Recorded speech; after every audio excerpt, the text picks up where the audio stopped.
experience kasi, ako dati, nung hindi pa naman ako nakakaluwag-luwag, naawa ko sa nanay ko, tatay ko before, pero hanggang doon na lang, kasi wala akong pang ano bang support, hanggang awa na lang, wala din naman ako.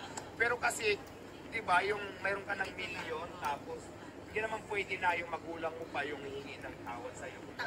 Pero I respect your decision. Pero kung ako lang, magulang is magulang talaga. Ikaw talaga dapat yung magpakumbaba para sa magulang. So,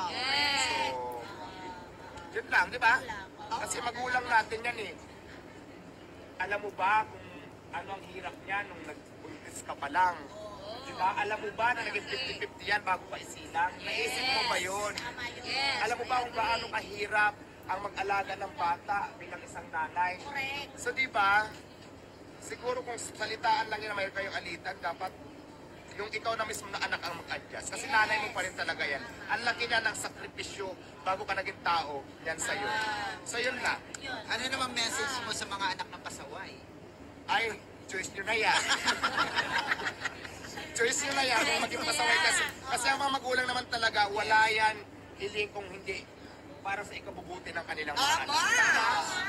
Lahat yan diyan nagkulang ng advice, tulong na kaya nilang tulungan, kayang tumulong. Diyan sila nawawala ng suporta bilang isang anak para mapabuti ang isang anak. Kaya kung anak kang pasaway,